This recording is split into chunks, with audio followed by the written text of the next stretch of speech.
بسم الله الرحمن الرحيم. أسعد الله أوقاتكم أحبتي متابعي قناة شباب سبورت. نلتقي وإياكم من جديد ضمن منافسات الدوري العراقي الممتاز لكرة القدم، وهنا من ملعب فرانسو حريري أربيل يستضيف نادي الطلبة الأنيق.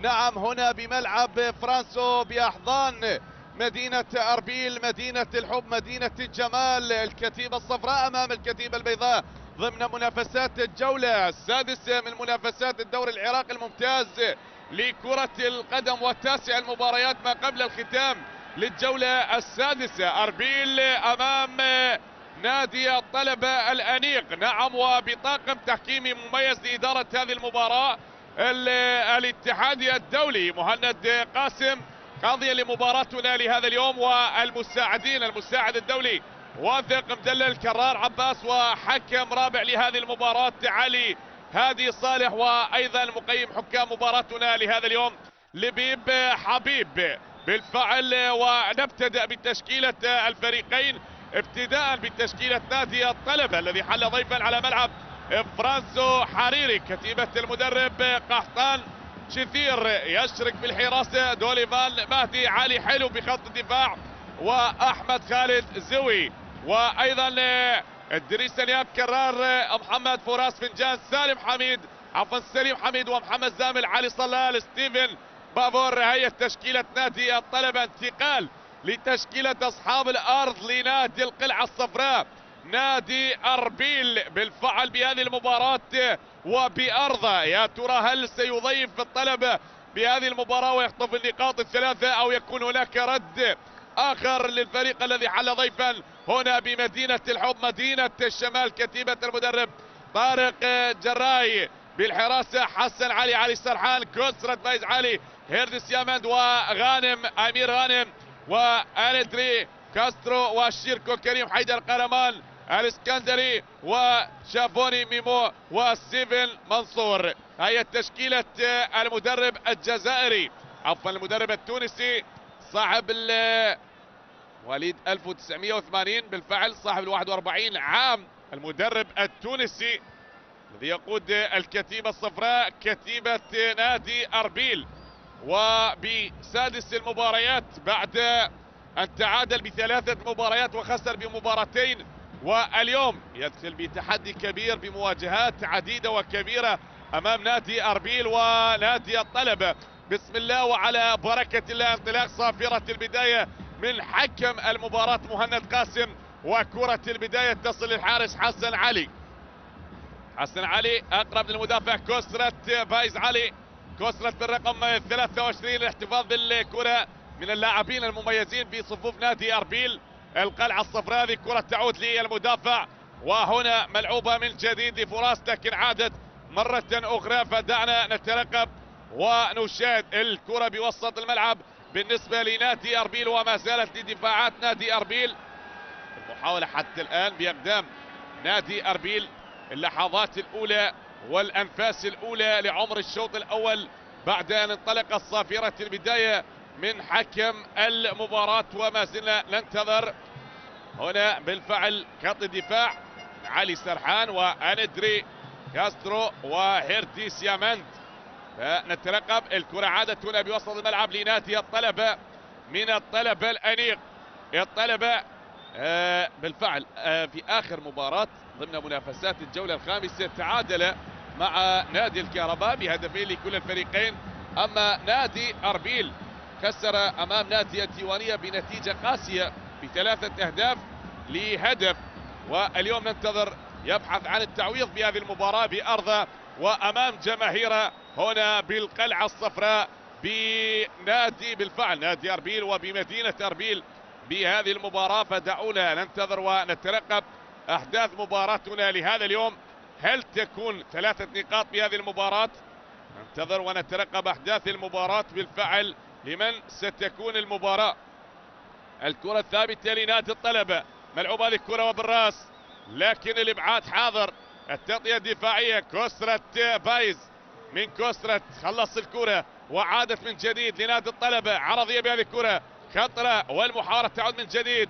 ادريس سنيان، وبهذه الكرة من ادريس، لكن تعود لمحمد زامل، محمد زامل الهداف الحالي حتى الآن لنادي الطلبة ب3 أهداف. هذا اللاعب بعد أن سجل بمرمى الديوانية والزوراء والكهرباء، واليوم يبحث عن الهدف الرابع بهذه المباراة. هل يكون رابع الأهداف بمرمى نادي أربيل؟ وهنا بعقر دارهم أم سيكون الرد قاسي من لاعبين نادي أربيل القلعة الصفراء بهذه المباراة؟ فدعونا ننتظر ونترقب أحداث مباراتنا. كرة خطرة هنا، المحاولة والتدخل أيضا البطاقة الصفراء الأولى، أولى البطاقات على اللاعب فراس فنجان. البطاقة الصفراء الأولى في المباراة فراس فنجان بالفعل سبق وأن مثل نادي أربيل في الموسم السابق، وأيضا هو ابن نادي الطلبة واليوم يعود لأحضان الطلبة، لكن بتدخل عنيف في هذا اللاعب، وحكم المباراة يشهر البطاقة الصفراء الأولى في المباراة على اللاعب فراس فنجان. نظرات للمدرب قحطان شثير بهذه اللحظات، يا ترى بما فكر وما هي الخطة التي رسمها المدرب قحطان شثير لمجريات الشوط الأول وبصورة عامة لهذه المباراة. فنترقب هل يكون تكتيك المدرب العراقي أمام تكتيك المدرب التونسي بهذا اللقاء، ومن يتفوق ومن يخطف النقاط الثلاثة ومن يسجل الأهداف في هذه المباراة. هل يعود الطلبة للعاصمة فرحين مبتشرين أم سيكون هناك رد من أصحاب الدار بهذه المباراة؟ فلننتظر. الكرة عادت من حسن علي، حسن وعودة من جديد، المحاولة مستمرة واللقاء ما زال مستمر براسية والإبعاد حاضر، لكن كرة غادرت أرضية الملعب وللتماس من جديد. هنا كرة التماس بالنسبة لنادي الطلبة. سليم حميد، تعود الكرة من سليم والمحاولة عادت هنا لعلي أم لزوي، من زوي أطول الكرة وتصل لكوسترات، الكرة أطول يا كاسترو، ومن جديد تعود فرانك وبالراس، وهنا الصافرة والخطأ بوسط الملعب من جديد. الخطأ والصافرة حكم المباراة الدولي مهند قاسم، ما ذكرنا حكما لهذه المباراة الحكم الدولي العراقي منذ عام 2011، صاحب التولد 1980. الموسم السابق حكم 26 مباراة في الدوري العراقي الممتاز، واخر مباراة كانت بالفعل هي مباراة كأس السوبر التي جمعت القوة الجوية ونادي الزوراء وانتهت لمصلحة نادي الزوراء بهدف دون رد. كانت من اهم المباريات في الموسم السابق ولموسم 21، وبالفعل بهذا الموسم هذه المباراة السادسة حتى الآن يقودها، واخر مباراة حكمها بالجولة الماضية بالفعل مباراة النجف امام نفط البصرة، مباراة التي انتهت بالنتيجة 4 دون رد لمصلحة نادي نفط البصرة.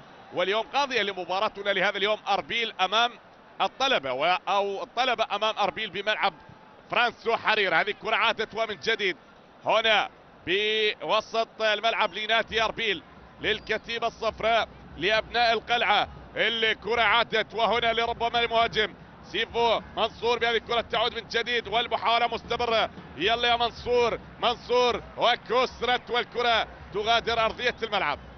نعم أول الكرة لكن فراس فنجان تدخل والإبعاد حاضر وخلص الكرة وركنية لنادي أربيل.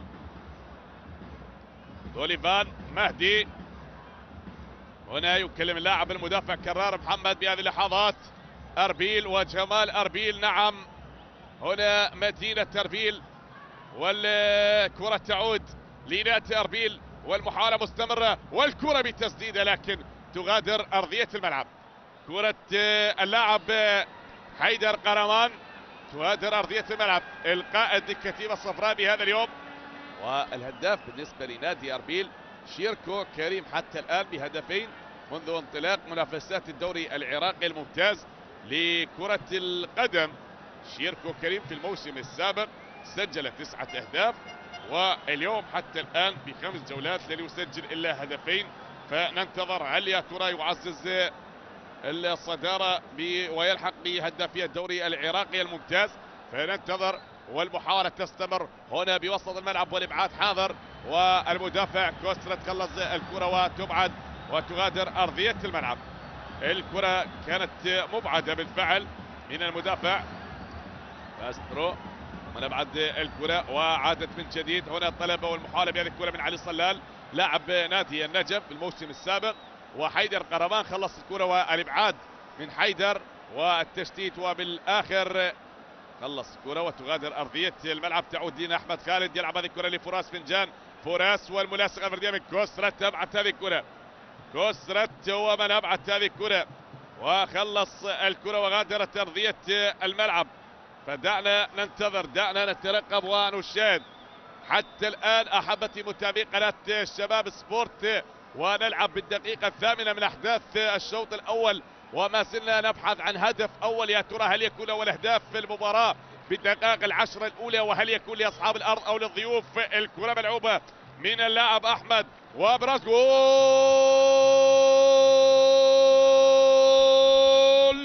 نعم ستيفن بافور للأنيق، ارقص يا أنيق، ارقص ارقص يا أنيق، الأسمراني هيوة هيوة هيوة هيوة هيوة الأسمراني ستيفن بافوري يسجل أول أهداف المباراة للطلبة. هيوة يا أسمراني هيوة، أول أهداف المباراة من ستيفن ولكتيبة شثير قحطانية شثير، وأول أهداف المباراة قلتها لن تمضي الدقائق العشرة الأولى، وفعل ستيفن بافور وسجل أول أهداف المباراة لنادي الطلبة الأنيق، عائد بقوة بهذا الموسم. شاهد شاهد شاهد شاهد الكرة، الله الله الله الله، وراسية بالفعل بكرة لا تصد ولا ترد، بهدف جميل من الأسمراني، نعم يرقص بطريقة جميلة ويحتفل بطريقة عراقية بصراوية يا ستيفن بافوري. الهدف الجميل، الله الله، امتعنا بهدف وامتعنا بهذه الرقصة الجميلة ستيفن بافوري، واول اهداف المباراة لنادي الطلبة، الهدف الاول بالمباراة بالفعل بالدقيقة التاسعة لنادي الطلبة، واول اهداف المباراة الهدف الاول. ننتظر هل يكون الرد، لربما اسرع، هدف تعديل والتصدي، كرة خطرة خطرة جدا من حيدر قرمان، لكن تصدي دوليفان مهدي يتصدى لكرة ابناء القلعة الصفراء، الفريق الذي حل ضيفا يعز شباك اصحاب الارض باول الاهداف المباراة وبالدقائق العشرة الاولى. فدعونا ننتظر، دعونا نترقب، هل يكون هناك هدف تعديل؟ شاهد تسديد الماضية من حيدر قرمان والتصدي لهذه الكرة من دوليفان مهدي، هو من تصدى ببراعة وأبعد الكرة، خلص الكرة، عادت بوسط الملعب، أربيل لا شيء، الطلب الأنيق حلق بملعب فرانسو حريري براسية الأسمراني بالفعل وسجل أول أهداف المباراة. فننتظر عادة الكرة من جديد، هنا المحاولة والتغيير للجهة اليمنى بالنسبة لدفاعات نادي أربيل، من أربيل هذه المدينة مدينة الشمال بالفعل، مدينة الشلالات، الكرة تعود، وهنا توجيهات المدرب قحطان شثير بهذه اللحظات، ينهض بعد تسجيلهم للهدف الأول، والإرشادات والتوجيهات بهذه اللحظات. فننتظر عادة الكرة، هل سيظهر شيركو كريم أو حيدر قرمان أو لربما لكسرة بايز علي؟ فنلاحظ فرانك هنا بالرقم 25، لكن عادت الكرة وبهذه اللحظات حتى الآن أصعب الطلبة. أخضر سجل هدف أول في الدقائق التسعة الأولى، وما زال هنا يطمح لتسجيل هدف تعديل، لكن عادت الكرة من منصور، والكرة عادت من جديد ستيفن منصور، محاولة بالكرة الماضية، وعادت هنا لستيفن بافور، بافور واللاعب الذي سجل أول أهداف المباراة والهدف الأول لهذا اللاعب في هذا الموسم حتى الآن، بعد أن سجل لنادي الطلبة علي خليل ومحمد زامل وادريس سانيانغ وزيد تحسين، اليوم ليكون خامس اللاعبين يسجل هدف بمرمى نادي أربيل ستيفن بافور. وهذه الكرة عادت من جديد هنا بوسط الملعب بالنسبة لنادي أربيل، نترقب، هذا هو ادريس انيانغ، وعادت الكرة بوسط الملعب، فرانك بهذه الكرة لكسرة بايز علي، كسرة والمحاولة مستمرة من كسرة الرقم 4 عليك سانتر بهذه الكرة، يترك الكرة لكسرة بايز علي، نترقب التدخل بالكرة الماضية، وهذه الكرة ملعوبة والابعاد حاضر، علي حلو هو من خلص الكرة وابعد الكرة لخارج ارضية الملعب. لاعب نادي نفط ميسان بالموسم السابق. عادت الكرة من جديد والمحاولة على التعود هنا بوسط الملعب. الكرة تتخلص لكن هنا دفاعات نادي اربيل لعلي الصلال. ملعوبة الكرة يا علي من علي الصلال، تمريرة وقت لكن اصطدت بأقدام اللاعب كوسترد وتعود هنا لدفاعات نادي اربيل. المحاولة مستمرة من هيردي سيامنت، هيردي وآندري كاسترو، آندري كاسترو، والمحاولة تعود هنا بوسط الملعب من جديد. ألكسندر بهذه الكرة، هيردي سيامنت دولي عالي السرحان أطول الكرة والمحاولة مستمرة لنادي أربيل لكن تغادر أرضية الملعب بعيدة على مرمى الحارس. دوليفان مهدي بهذه اللحظات حبتي نلعب بالدقيقة 14 من أحداث الشوط الأول. الطلبة متقدم بهدف وأربيل يبحث عن هدف التعديل قبل نهاية الشوط الأول وما زالت المباراة مستمرة. هناك حسابات لربما للمدربين وحسابات وتكتيك للمدربين ولربما هناك من يريد أن يعتمد على مهاراته الفردية لكي يعود بالمباراة بهدف تعديل أو لربما تضاعف نتيجة المباراة. فدعونا ننتظر، كل شيء ممكن في كرة القدم. فالكرة عادت والمحاولة عالية بوسط الملعب هنا براسية تبعد، تتخلص الكرة وتعود من جديد. الكرة لفرانك بهذه الكرة من فرانك لعلي سرحان، يترك هذه الكرة من سيفين منصور وصافرة حكم المباراة مهند قاسم. سلامة اللاعب اولا، سلامات للاعب ستيفن بافور، سلامات نعم الحكم يصطدم والد الفريق. سلامات للاعب ستيفن بافور صاحب الهدف الاول في المباراة سبق والمثل نادي النجف الرياضي واليوم لاعبا لنادي الطلبة الأنيق. شاهدنا الطلبة في الموسم السابق عانى معاناة بالفعل، واليوم الطلبة ينافس وبقوة قادم للدوري العراقي لموسم 21-22 بعد أن لعب مباراتين في ديربي العاصمة. خسر مباراة الديربي الأول أمام نادي الشرطة بهدف وحيد، لكن تغلب في الديربي الثاني أمام نادي الزوراء بهدفين دون رد، وكانت من أجمل المباريات بالنسبة لديربيات العاصمة. الطلبة عائد بقوة وبالفعل يريد تحقيق النتائج ويبحث عن خطف اللقب للدوري العراقي الممتاز لكرة القدم. وما زلنا ننتظر، الطلبة يبحث عن اللقب السادس في تاريخه للدوري العراقي الممتاز، أما نادي أربيل أيضا يبحث عن اللقب الرابع بالنسبة لنادي أربيل بعد أن حقق لقب الدوري العراقي الممتاز ب3 مواسم. هذه الكرة تعود من جديد والمحاولة بوسط الملعب عادت لنادي أربيل وهنا صافرة حكم المباراة من جديد. خطأ للهب الأصفر أمام السلام الأبيض في هذه المباراة، لونين جميلين، اللهب الأصفر أربيل، السلام الأبيض الأنيق في هذه المباراة. فدعونا ننتظر. رقم سلامات يا حيدر قرمان، سلامات لكل اللاعبين. هنا لاعب يشكو من إصابة، سلامات لي القائد الكتيبة الصفراء حيدر قرمان.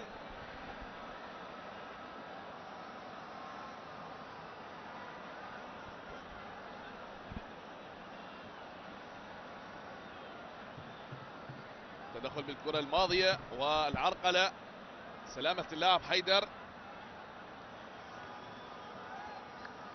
سلامات لكل اللاعبين. بالفعل بهذه اللحظات ذكرنا نادي الطلبة الذي حل ضيفا يسجل أول أهداف المباراة بعد أن فاز ب3 مباريات وتعادل بمباراة واحدة وخسر بمباراة واحدة أمام نادي الشرطة.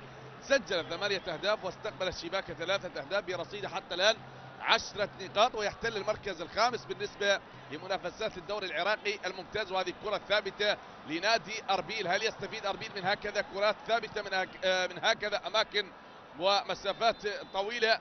فنترقب، والأجواء الجميلة هنا بمدينة أربيل وبالأحياء المجاورة لملعب فرانسو حريري وحضور الجماهير. وهذه الكرة ملعوبة لكن تغادر أرضية الملعب، كرة تغادر أرضية الملعب. نعم كل شيء يمضي ومتعة المباراة مستمرة وما زلنا نترقب، ما زلنا ننتظر ونشاهد يا دوليفان مهدي. ما زلنا نترقب ونستمتع بمتعة المباراة. ذكرتها باللحظات الأولى، البحث عن النقاط الثلاثة هو أهم من كل شيء، وتسجيل الأهداف بمثل هكذا مباراة ضمن منافسات الجولة السادسة من منافسات الدوري العراقي الممتاز. هذه كرة أخطر أسرع لنادي أربيل لكن أقرب للمدافع. زوي يترك هذه الكرة تغادر أرضية الملعب، وهناك إشارة للمساعد لحكم المباراة كرار عباس ومهند قاسم كلم اللاعبين. التدخل بالكرة الماضية مع اللاعب زوي بالفعل الكرة الماضية والتدخل والخطأ جاء عن طريق صافرة حكم المباراة مهند قاسم حكمنا الدولي، وبالفعل أحد الحكام وفخر الصافرة العراقية برفقة بالفعل علي صباح وأيضا زيد ثامر. هذه الأسماء ونخبة من الحكام المميزين. قضاة الكرة العراقية نترقب ونشاهد لإدارة هذه المباراة أروع المباريات بهذا اليوم، وبعدها ستكون ختاما للجولة السادسة المباراة التي ستجمع نادي الصقور أمام نادي السفانة. فهذه كرة تعود، المحاولة عادت هنا أخطر لعلي صلال. علي يلعب هذه الكرة قصيرة لكن بمنطقة الجزاء وتعود من دفاعات نادي أربيل. الكرة لهيردس يامند والتغيير، الكرة من جديد والمحاولة تستمر. كسرت والعادة الكرة من جديد مرة أخرى بوسط الملعب. فرانك بهذه الكرة من فرانك لكسرة بايس علي، من كسرة تغيير. هل تصل الكرة هنا؟ المحاولة ما زالت مستمرة بين أقدام اللاعب سيفو منصور بهذه الكرة. سيفين منصور والمحاولة ما زالت مستمرة لتعود من فرانك من جديد. فرانك الأسمر بهذه الكرة، عودة بوسط الملعب أقرب وتغيير بهذه الكرة لكنها بعيدة. الكرة طالت وبعيدة، نعم تغادر أرضية الملعب بعيدة عن اللاعب سيفين منصور. هدرت أرضية الملعب بالفعل. لحظات المباراة تمضي. هذا هو اللاعب أحمد خالد سبق ومثل نادي نفط ميسان. أطول الكرة من جديد، كسرت وبالراس، الإبعاد حاضر مرة أخرى من علي حلو. الحلو أبعد هذه الكرة لعلي صلال، من علي صلال في وسط الملعب. المحاولة تستمر لنادي الطلبة للأنيق. الكرة مستمرة للسليم، سليم حميد. هل يسلم الكرة لمحمد زامل ولا تستمر الكرة؟ ما زالت هنا لنادي الطلبة. محمد زامل يحاول وستيفن بافور بهذه الكرة. ستيفن من جديد لكن الابعاد من حسين مرة أخرى. حسين علي خلص الكرة وابعد الكرة بوسط الملعب. وهنا ستيفن منصور محاولة بهذه الكرة لنادي أربيل للقلعة الصفراء، للقلعة الصفراء، لكن عادت الكرة وبأقدام دفاعات نادي الطلبة من الطلبة المطالبين بتسجيل الأهداف. وأربيل يريد أن يقلص النتيجة ويعود بهدف التعديل، والبحث عن هدف التعديل حتى الآن مستمر بالنسبة للاعبين نادي أربيل عفوا في هذه اللحظات. وما زلنا ننتظر. هنا نظرات لهذا اللاعب علي صلال. هذا اللاعب كان واحد من أروع لاعبين نادي النجم. نادي النجم حاليا يمر بأيام صعبة جدا بالفعل، وخسر في الجولة السابقة بنتيجة قاسية جدا أمام نفط البصرة ب4 أهداف دون رد. بالفعل عكس ما شاهدنا نادي النجم في الموسم السابق، كان ينافس على الدوري العراقي وكان من الأندية المرشحة للدوري العراقي، واحتل المركز الثالث بعد الصقور والنوارس جاء بالمركز الثالث، والشرطة جاء بالمركز الرابع. هذه الكرة غادرت أرضية الملعب. كسرت يلعب هذه الكرة بالوسط، تعود من جديد شافيو موموني، من شافيو موموني والتغيير. الكرة لعلي وبالراس، الكرة مبعثة من زوي. زوي هنا المحاولة، خلص الكرة من أمام اللاعب حيدر قرمان، ومبعدة الكرة من المدافع. ما زلنا ننتظر حتى الآن البحث عن هدف التعديل. كرار محمد عادت لزوي، يترك الكرة للحارس دوليفان مهدي. دوليفان مهدي يلعب هذه الكرة عالية هنا بملعب فرانسو حريري. حضور الجماهير بعد انقطاع لأكثر من عامين، لكن بعد السماح من الاتحاد العراقي وأيضا الصحة لعودة الجماهير للملاعب الرياضية، وجمهورنا العراقي يوافد الأندية ويؤازر الأندية وعودة جميلة جدا. تشاهد هذه الوجوه النيرة تحضر من جديد. وهنا كرة خطرة بوسط الملعب، لكن جاء الصافرة حكم المباراة مهند قاسم، وخطأ لنادي أربيل بمكان خطير.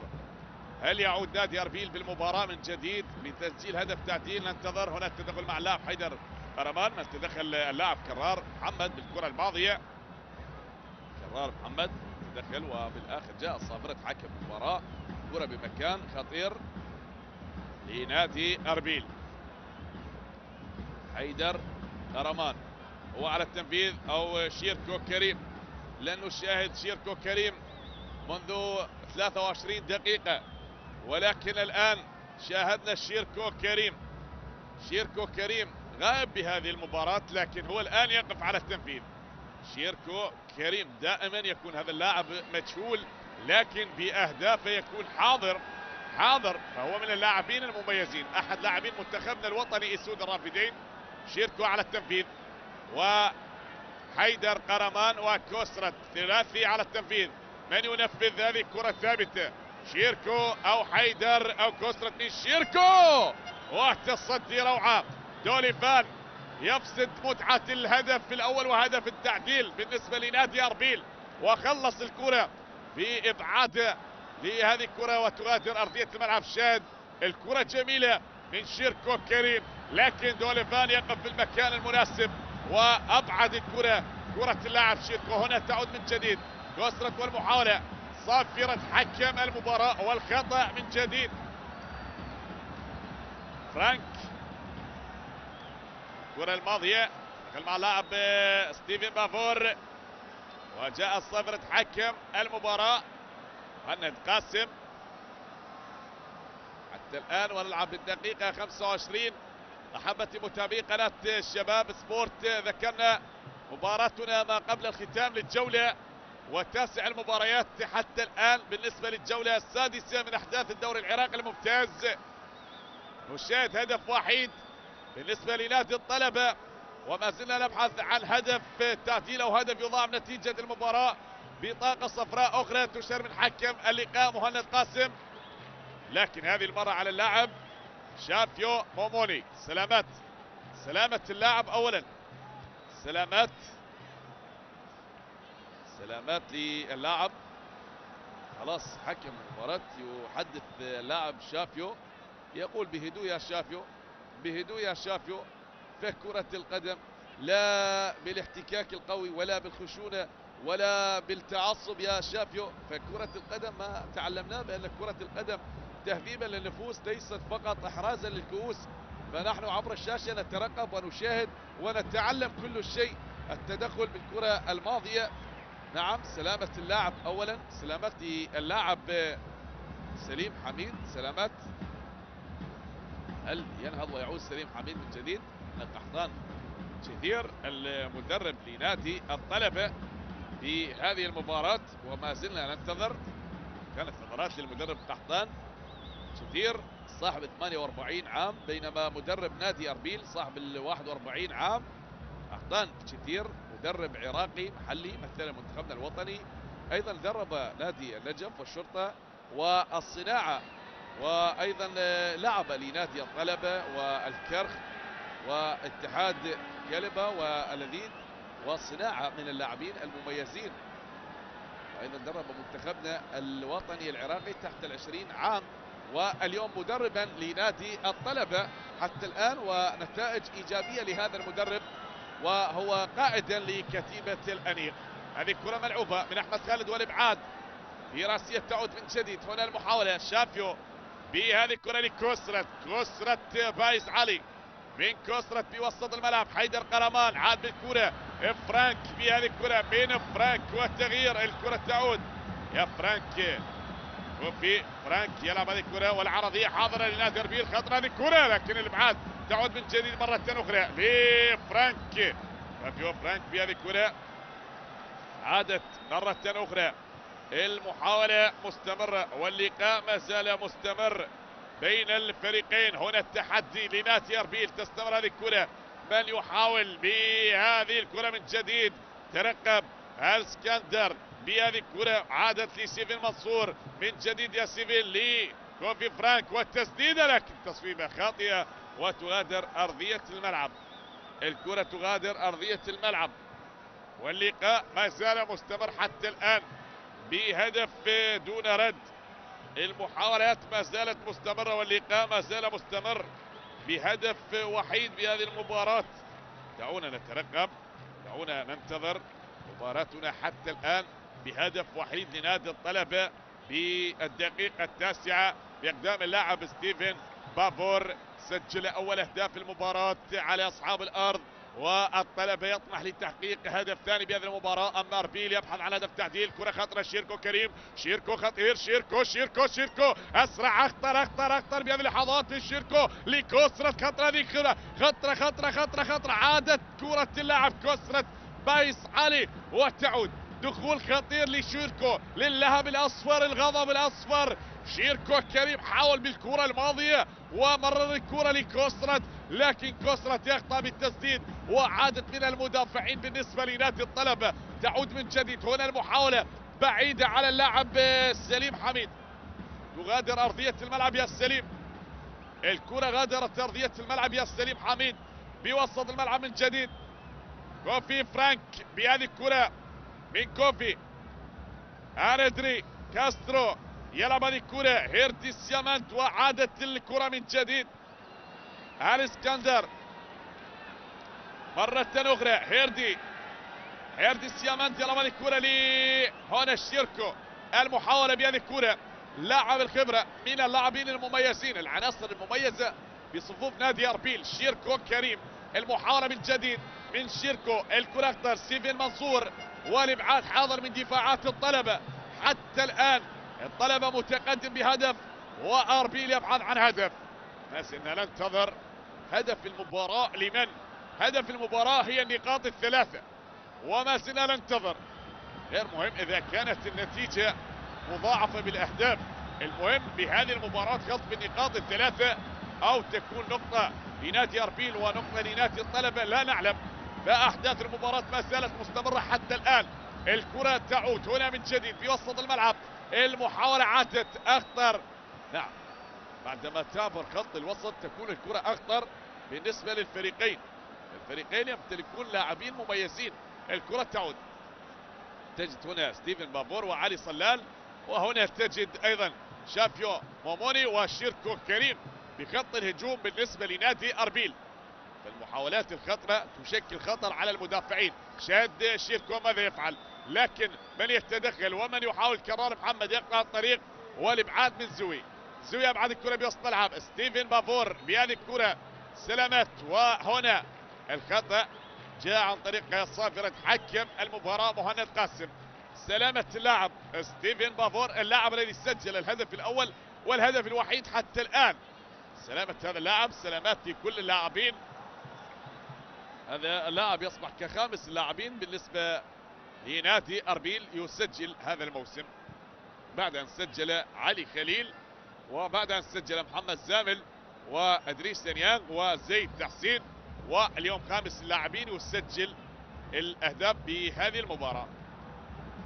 نترقب حتى الآن. حسين علي من حسين يلعب هذه الكرة. هيردي سيامانت ملعوب الكرة أطول. هيردي والإبعاد حاضر، لكن المدافع سوي خلص الكرة وعادت من جديد للحارس حسين علي. هنا البحث عن الأصدقاء، عن الرفقاء، لكن يلعب الكرة من جديد. الاسكندر بهذه الكرة. الكسندر عادت من جديد من الكسندر، والكرة تعود هنا أقرب مرة أخرى. ما زالت الكرة بوسط الملعب لتعود أندري. المحاولة لعلي، ملعوبة يا علي بوسط الملعب، وتعود الكرة هنا. شافيو ماموري يمشي بهذه الكرة، والمحاولة عدت من ستيفن منصور، لكن تعود حكم المباراة يطلب استمرار اللعب، والكرة تحت أقدام اللاعب علي الصلال، لكن هنا الصافرة والخطأ. الكسندر وبطاقة صفراء أخرى الآن في المباراة. البطاقة الصفراء بالمباراة، ثالث البطاقات حتى الآن، لكن هذه المرة على اللاعب الكسندر.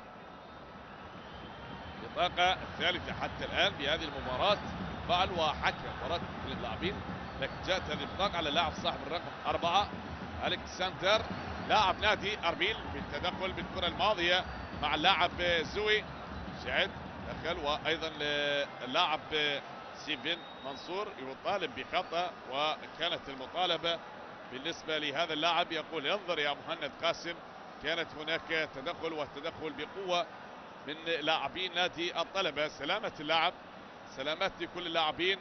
أحبتي متابعي قناة شباب سبورت، تلعب بالدقيقة 33 من أحداث الشوط الأول. سلامات يا إدريس سنيان. وهنا نظرات للمدرب قحطان شثير الأسمر الأنيق بهذه المباراة، وأحمد خالد يلعب هذه الكرة من أحمد خالد أطول، تصل الكرة من جديد. هنا المحاولة ما زالت لنادي أربيل.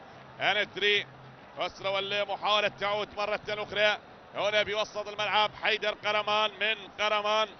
أندري هنا الراية من المساعد كرار.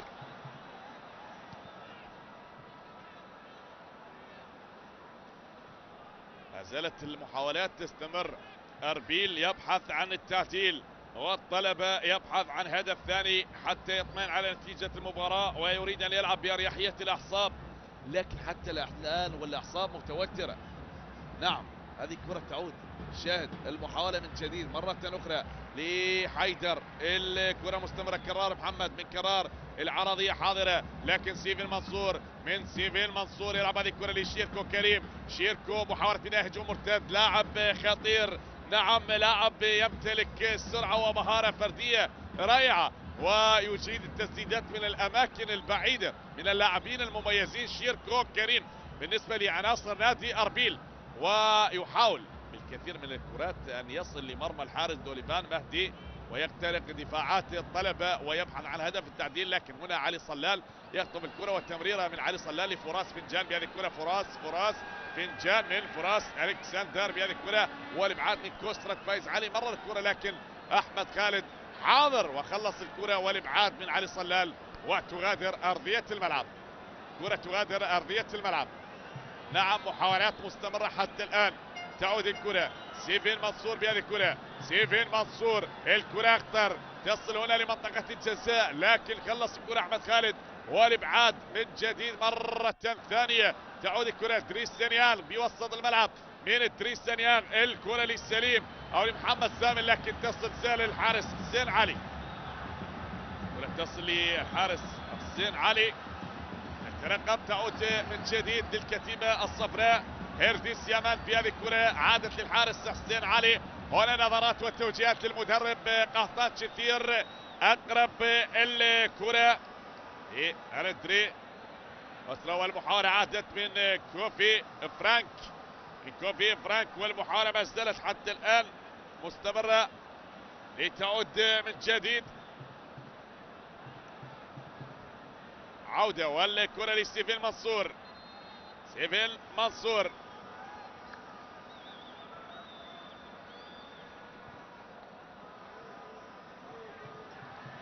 كوسترات هو على التنفيذ.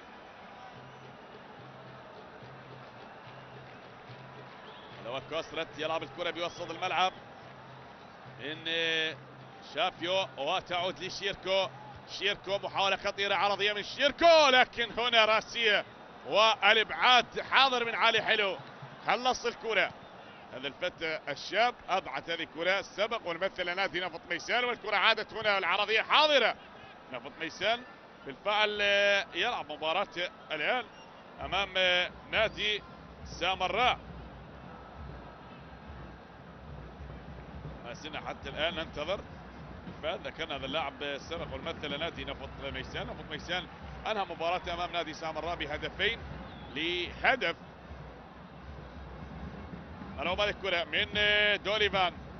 أطول هذه الكرة ومحاولة تعود هنا للشيركو. خطر هذه الكرة لنادي أربيل. تسديدة لكن اصطدت بالمدافع سوي وعادت من جديد لنادي الطلبة والكرة مستمرة. هنا المحاولة تستمر وما زلنا نترقب. تعود من سوي والابعاد حاضر بوسط الملعب. تصل الكرة لهيرتي. سيامان تولد أقرب لأندري كاسترو. الابعاد وخلص الكره. تعود هنا لشافيو بهذه الكره من رقم 55، تمريره قصيره بيقدم اللاعب كوسرت بهذه الكره من كوسرت، تغيير للجهه اليسرى ستيفن منصور بهذه الكره من منصور، عادت بوسط الملعب لفرانك، لكن هنا المحاولة تعود من جديد بالنسبة لنادي الطلبة للطلبة، والمحاولة لكرار محمد من كرار لعلي صلال، حكم المباراة يطلب استمرار الكلاب، اخطر بهذه اللحظات لنادي الطلبة وطالت على اللاعب محمد سامل. تعود من جديد لنادي اربيل حيدر قرمان فنان يترك الكرة باقدام اللاعب شيركو كريم، شيركو والمحاولة تستمر لنادي اربيل للذهاب الاصفر، لكن هنا جاءت راية المساعد وخطأ بالكرة الماضية. ذكرنا انطلاق منافسات الجولة السادسة، شهدت التدخل بالكرة الماضية والخطأ على اللاعب صاحب الرقم 13 سليم حميد بعد ان خسر نادي النفط امام الشرطة بهدف دون رد. ونوروز في اول انتصاراته يفوز على نادي القاسم ب3 اهداف لهدفين، الكرخ والصناعة يتعادل سلبا، واما نفط الوسط يخطف 3 نقاط بعد ان فاز على نادي امانة بغداد بهدفين دون رد. الزوراء انهى مباراته امام الكهرباء بهدفين لهدف، ونفط البصرة انهى مباراته بهدفين لهدف على حساب الديوانية، والنجف يتغلب على نادي زاخو بهدف دون رد، ونفط ميسان ايضا يتغلب على نادي سامراء بهدفين لهدف. هذه الكرة ملعوبة والعرضية، لكن عادت الكرة خطرة جدا، خطرة تعود من جديد والمحاولة، لكن الابعاد حاضر من دفاعات الطلبة. كان في اللحظات الماضية الاربيل اخطر وكاد ان يعود بالمباراة. سلامات اللاعب علي، حلو سلامات يا علي، سلامة اللاعب اولا، سلامات لكل اللاعبين.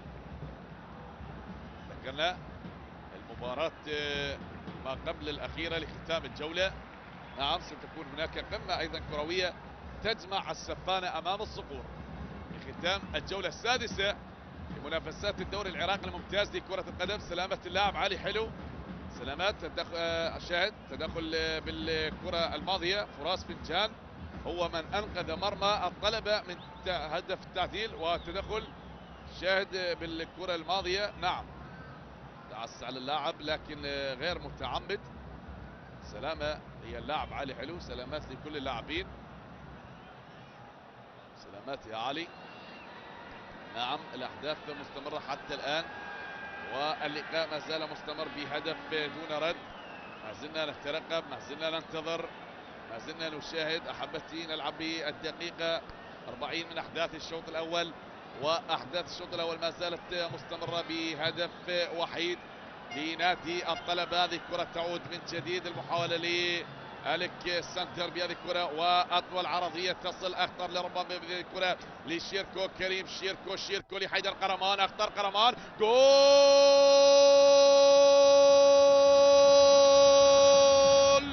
أربيل من جديد، القلعة الصفراء تعود. نعم نادي أربيل يعودون بالمباراة من جديد، وهدف التعديل قبل نهاية الشوط الأول لنادي أربيل، هدف جميل بجمال حدائق سامي عبد الرحمن، بجمال حديقة الشاذ شاندر وقلعة أربيل ومصائف صلاح الدين ومنطقة هونارو. نعم هدف جميل لنادي أربيل، التعديل بالدقيقة 40 قبل نهاية الشوط الأول. حيدر قرمان يضع الكرة بأقدام اللاعب شافيو ماموني للأسمر، السمران يفتتحون المباراة. الأول كان من ستيفن بافوري وجاء التعديل من شافيو ماموني، هدف التعديل لنادي أربيل بالدقيقة 40 لتصبح نتيجة المباراة بالتعادل الإيجابي حتى الآن. عادت الكرة هنا، أخطر محاولة من شيركو وبالراس من ستيفن منصور، ولكن الكرة غادرت أرضية الملعب. 1 لنادي أربيل، 1 لنادي الطلبة. السلامات يا فراس، سلامات لفراس فنجان، سلامات لكل اللاعبين. صعوبة المباراة بالفعل، شاهد هنا احتفال الجماهير، تعود الروح والتشجيع بالنسبة بملعب فرانسو حريري. جماهير أربيل حاضرة بهذه المباراة. سلامات سلامات يا فراس، سلامات لكل اللاعبين. شاهد كرة التدخل بالكرة الماضية مع اللاعب فراس، وما زلنا ننتظر، ما زلنا نترقب. المحاولات حتى الآن مستمرة واللقاء ما زال مستمر. الكرة ملعوبة وبالراس عادت من جديد. أربيل بهذه اللحظات أخضر ويبحث عن هدف بهذه المباراة، هدف ثاني، لكن الطلب ليس باللقمة السهلة، يريد أن يعود بالمباراة من جديد، لكن عادت الكرة وهنا الرأسية والإبعاد من فراس وتعود خطر. هذه الكرة تسديدة لكن بعيدة، الكرة بعيدة يا حيدر قرمان وتغادر أرضية الملعب. كرة اللاعب حيدر قرمان، اللاعب الذي صنع الهدف الأول، هدف التعديل لنادي أربيل. بدخول جميل كان لهذا اللاعب، والأجمل كان من ذلك تمريرة اللاعب شيركو كريم، ومن ثم مرر الكرة قصيرة ووضع الكرة بأقدام اللاعب شافيو ماموني، وعاد في نادي أربيل بهدف التعديل. نترقب ونشاهد الآن.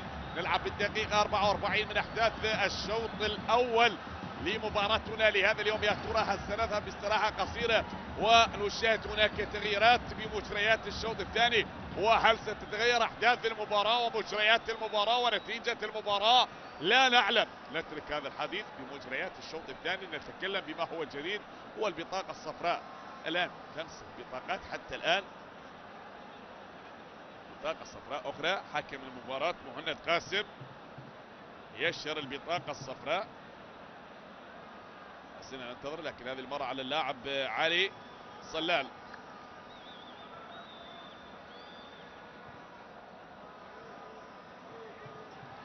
كرة ملعوبة أطول، هذه الكرة في منطقة الجزاء بالراس وسهلة للحارس دوليفان مهدي. أحبتي متابعي قناة الشباب سبورت، 1 لنادي أربيل 1 لنادي الطلبة. شهد ببرودة الأحصان مرر هذه الكرة اللاعب حيدر قرمان ووضع الكرة بأقدام اللاعب شافيو ماموني، وعاد بنتيجة المباراة بالدقيقة 40 بتسجيل هدف التعديل بالنسبة لنادي أربيل، وعادت المباراة لتصبح كفة بكفة، 1 لنادي أربيل 1 لنادي الطلبة. وحتى الآن لن تحزر المباراة ولن تنتهي. أمامنا الشوط الثاني، كما يقال يسمى بشوط المدربين، شوط التكتيك وتكنيك اللاعبين. بمجريات الشوط الثاني سيظهر لنا ونترقب ما سيحدث في مجريات الشوط الثاني، فدعونا ننتظر. وهنا بالفعل أضافت 3 دقائق كوقت إضافي بالفعل لنهاية الشوط الأول، 3 دقائق كوقت محتسب من الحكم علي هادي صالح، حكم الرابع لهذه المباراة. كرة ملعوبة، تمريرة خطرة لكن عادت من دفاعات نادي أربيل. تستمر هذه الكرة من جديد هنا لشافيو ماموني بهذه الكرة. شافيو ماموني الأسمر، الكرة عادت من فرانك ومن يحاول بهذه الكرة من فرانك، والتغيير عادت الكرة لهيرديس يامنت يبحث عن رفيق. تعود الكرة من جديد هاندريك كاسترو، والكرة هنا لكوسترات بايز علي. كوسترات بهذه الكرة من كوسترات، عادت الكرة يا كوسترات ولدفاعات نادي أربيل. تمريرة هاندري كاسترو من آنتري، عادت الكرة ألكسندر ومرة أخرى بين أقدام المدافعين لنادي أربيل. تمريرة وكرة طويلة، هل تصل لشافيو ماموني؟ شافيو الخطير، شافيو اللاعب الذي عاد بالمباراة بهدف التعديل، وصافرة حكم المباراة أشار إلى ركبية أو تماس. تعالوا نشاهد تماس لنادي أربيل بهذه اللحظات. كرة ملعوبة من كوسترات والعرضية حاضرة من كوسترات والكرة خطرة، لكن علي حلو خلص الكرة أم اللاعب سجاد سليم حميد، ومن أبعد الكرة من سليم وعادت هنا بوسط الملعب. حاولت تستمر ستيفن بوفور يحاول، لكن أقرب الكرة لمدافعين نادي أربيل وتعود بأقدام اللاعب كوسترات بايس علي من كوسترات والعرضية حاضرة، لكن زوي خلص كرة، عادت خطرة تسديدة لكن تصل بأحضان الحارس دوليفان مهدي ويعانق هذه الكرة، تصل بسهولة كرة اللاعب شافيو موموني. خلاص الكرة هنا تحت أقدام الحارس دوليفان نادي. الدقائق تمضي، اللحظات تمضي في عمر الشوط الاول والوقت المحتسب بدل من ضائع. وهذه كرة تعود هي بالراس، عادت من جديد الكسندر بهذه الكرة لكوسرت، والمحاولة تستمر لنادي اربيل. احبتي متابعي قناة شباب سبورت، اربيل 1 الطلبة 1 حتى الان، والتعادل الايجابي والمباراة كفة بكفة، وما زلنا ننتظر ونترقب لربما ينتهي الشوط بالتعادل بين الفريقين، ولربما ندخل بمجريات الشوط الثاني ونشاهد اشياء مغايرة عن الشوط الاول. فدعونا ننتظر، لا نريد ان نسبق احداث المباراة، فلكل حادث حديث، وحديث المباراة بدأ بالاهداف، بدأ بهدف الطلبة ومن ثم جاء هدف نادي اربيل. وهنا صافرة حكم المباراة تحدث عن الكرة الماضية ويقول ارجع الكرة والخطأ. فنشاهد كرة التماس، هذه اللاعب احمد خالد وانا التنفيذ لكرة التماس بهذه اللحظات.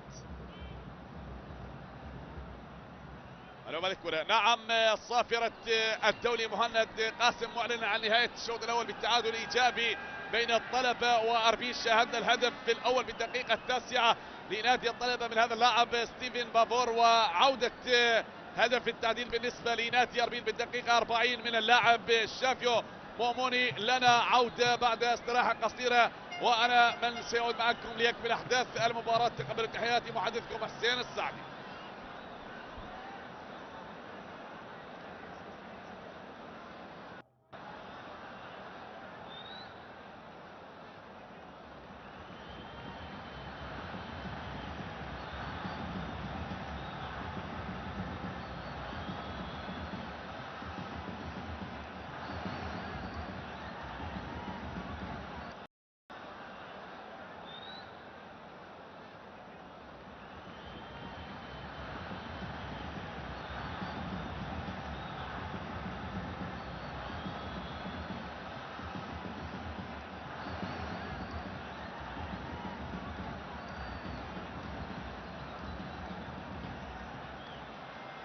تركنا الشوط الأول ينتهي بالتعادل الإيجابي بين أربيل والطلبة، وعادت هنا صافرة حكم المباراة من جديد مهند قاسم ومساعدي واثق مدلل وعلي هادي وكرار عباس لإدارة مباراتنا لهذا اليوم، وأيضا مقيم حكام المباراة لبيب حبيب. وهنا بالفعل الراية جاءت بعد أن تركنا الشوط الأول ينتهي بهدف لنادي أربيل وهدف لنادي الطلبة. ويا ترى ما هي الخطة التي رسموها المدربين لمجريات الشوط الثاني، وهل ستكون 3 نقاط بمباراتنا لهذا اليوم مع المباراة ما قبل الختام للجولة السادسة من منافسات الدوري العراقي الممتاز لكرة القدم. هنا الكرة بوسط الملعب والمحاولة عادت من جديد لتصل الكرة أقرب. هنا التدخل بالكرة مع اللاعب البديل، لاعب برزان شيرزاد اللاعب بديل. وهنا المحاولة خطرة بالنسبة لنادي أربيل بالربع الساعة الأول للشوط الأول من مجريات المباراة. كان الطلبة أخطر وقدم مستوى جيد، لكن بالدقائق العشر الأخيرة كان أربيل أخطر وعاد بالمباراة بهدف تعديل، والآن يطمح لتسجيل هدف ثاني بأرضه بعقر داره بملعب فرانسو حريري. يبحثون عن ثاني الأهداف بهذه المباراة، لكن ننتظر تكتيك المدرب قحطان شثير وما هي الخطة التي رسمها لمجريات الشوط الثاني. أطول هذه الكرة لكنها عادت من جديد. أندري الكرة لشيركو كريم، وتعود من جديد هنا بوسط الملعب من كوفي فرانك، والكرة عادت مرة أخرى حيدر قرمان اللاعب الذي شارك بصناعة الهدف الأول وهدف التعديل لنادي أربيل. هذه الكرة أطول، علي حلو براسية من الحلو الطموح يبعد هذه الكرة، تعود لأقدام اللاعب علي صلال من جديد، والمحاولة تستمر لنادي أربيل للطلبة الأنيق بهذه المباراة. والشيركو بوسط الملعب، شيركو كريم سيفن منصور لكوسرت بهذه الكرة عادت لشيركو يعود خط الوسط يلعب هذه الكرة وراسية اللاعب زوي، أبعد الثاني الكرة لعلي، وتعود من جديد الكرة من كرار محمد فراس فنجان بهذه الكرة لأحمد خالد وتكون الكرة تحت أقدام اللاعب كوفي فرانك لنادي أربيل حتى الآن، والتعادل يسيطر على أحداث المباراة الكسندر بهذه الكره، اللاعب الذي تلقى البطاقه الصفراء بالشوط الاول، لكن علي صلال محاوله بناء هجوم لنادي الطلبه، وعادت الكره من الطلبه لمحمد زامل. محمد زامل في هذه الكره يا محمد زامل، والابعاد بروح رياضيه. هناك لاعب وعلى ما اعتقد بطاقه صفراء اخرى بهذه المباراه، يشير من حكم المباراه مهند قاسم. حتى الآن البطاقة الصفراء الخامسة في المباراة، 5 جولات أشهر البطاقة 18 بطاقة صفراء، عدا البطاقات الستة التي أشهرها في مباراة كأس السوبر. سلامة اللاعب أولا، سلامات لكل اللاعبين. نعم، والحديث مستمر وهنا الجماهير حاضرة، لكن أحبتي بهذا اليوم وهذه الأمسية الجميلة، أنا دعوني أقص عليكم قصتي أنا والدوري العراقي. فذات مرة سألوني من أنت وما يعني لك الدوري العراقي وما تعني لك الأندية العراقية، فأجبتهم بطريقتي وقلت لهم أنا النوارس والبطولات، قالوا وبعد. قلت لهم أنا الصقور والنجوم الآسيويات، قالوا وبعد. قلت لهم أنا القيثارة ولحن الأغنيات، قالوا اكمل لنا.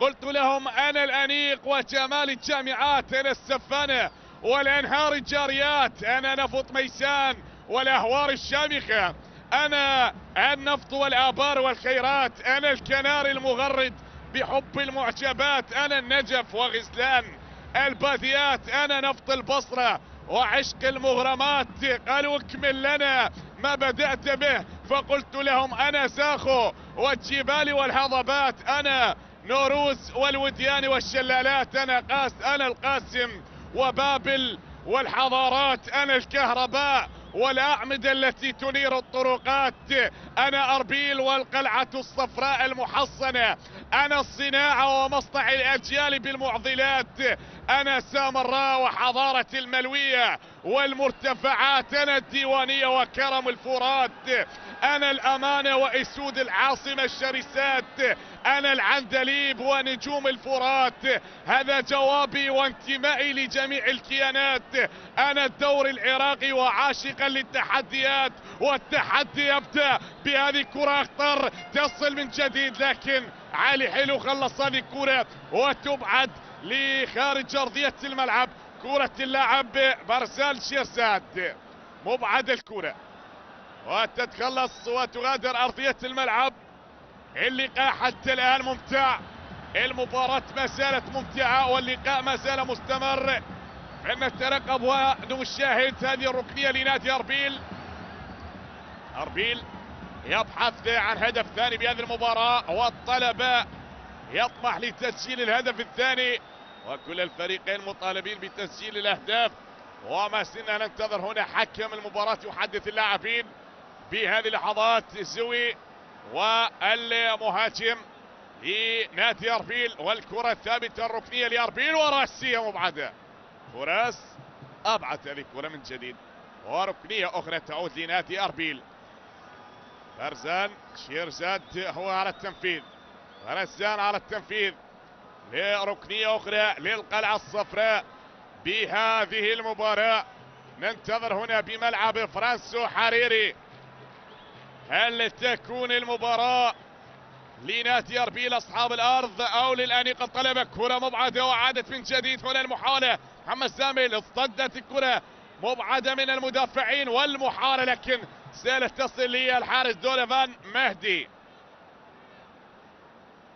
نعم، ذكرنا جمال أربيل، ومن أجمل المناطق السياحية في شمال العراق حدائق سامي عبد الرحمن ذكرنا، وأيضا حديقة شاندار والقلعة، قلعة أربيل، هذه الأماكن الجميلة، ومصائف صلاح الدين، وأيضا مناطق هنارة التي تجمع المسافرين وبالفعل صياح لهذه المدينة الجميلة.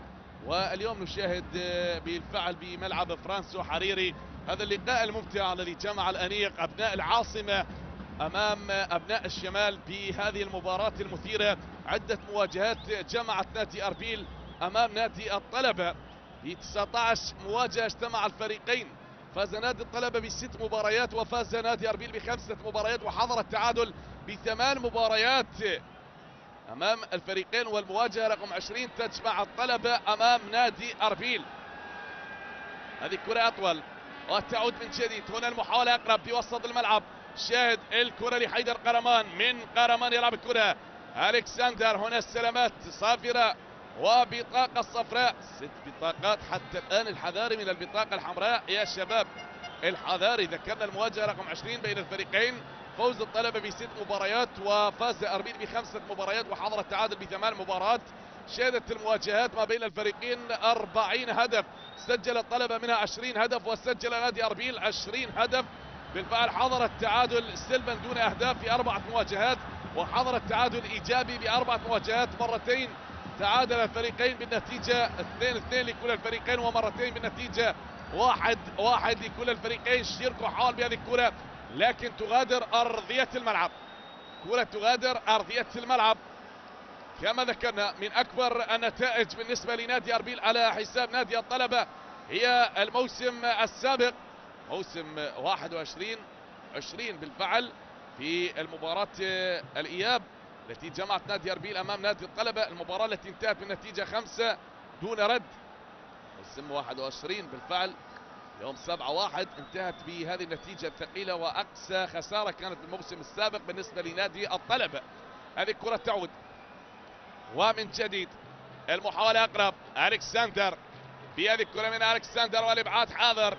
الكرة أطول تتخلص وتبعد من جديد، والمحاولة هيرتي سيامند بهذه الكرة عدت لأقرب شافيا موموني صاحب هدف التعديل. تصل الكرة لستيفن منصور وخطرة حيدر قرمان، لكن هنا صمام الأمان يقف بمكان مناسب ليعانق كرة اللاعب حيدر قرمان. الحارس دوليفان مهدي ينقذ مرمى الطلبة من هدف محقق.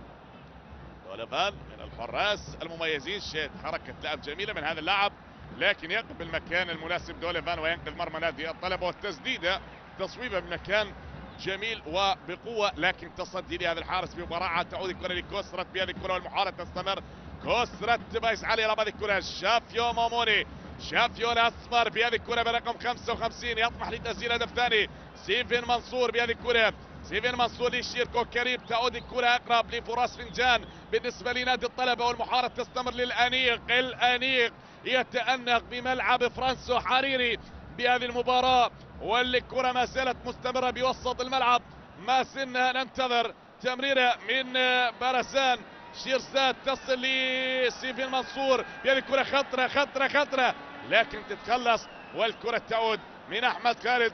خلص الكرة والإبعاد.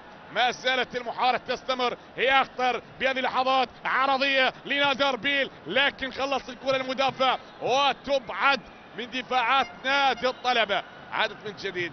نعم أربيل أخطر بهذه اللحظات، يبحث عن هدف ثاني، يطمح لتسجيل هدف ثاني، لكن هل سيشاهد هناك رد؟ هل نشاهد رد من السلام الأبيض، الأنيق الأبيض بهذه المباراة؟ نعم الأنيق الطلاب، نعم بأناقة الطلاب واللون الأبيض بلون القمصان البيضاء لطلاب الجامعات العراقية.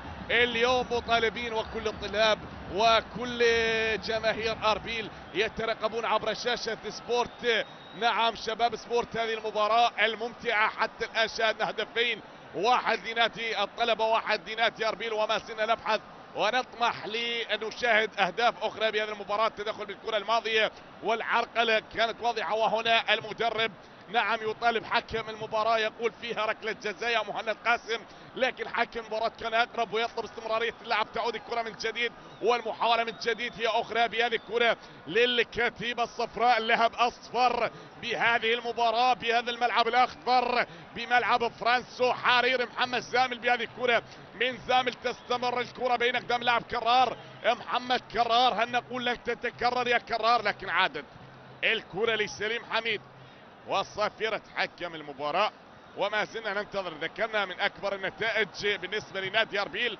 على حساب نادي الطلبة، فاز بموسم 21 5 مقابل شيء، وأيضا فاز بنتيجة 3-1 بموسم 2013 19-2، وأيضا أنهى مباراة أمام نادي الطلبة بفوز أربيل بهدفين لهدف بموسم 2011. هذه الكرة 2011 يوم 29/10 كانت المباراة لمصلحة نادي أربيل بهدفين لهدف، وايضا فاز بهدفين مقابل لا شيء بموسم 2014 1-2، وايضا فاز بمره واحده بهدف دون رد بموسم 2018 23/9. لكن من اكبر النتائج بشباك نادي اربيل بالنسبه لنادي الطلبه، فاز الطلبه بالنتيجه 4 مقابل لا شيء و4-0 بموسم 2019 في مباراه الذهاب يوم 6/4، وايضا فاز الطلبه 3-1 في موسم 2002 يوم 8/3، وايضا فاز بهدفين لهدف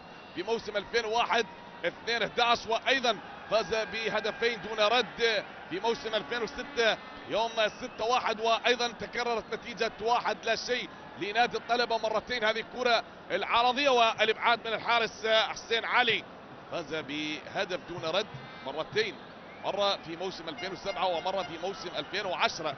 بالنسبه لنادي الطلبه فاز ب6 مواجهات، ولكن اربيل فاز ب5 مواجهات، لكن هذه البطاقه الصفراء على اللاعب محمد زامل، وسابع البطاقات حتى الان 7 بطاقات صفراء بهذه المباراه.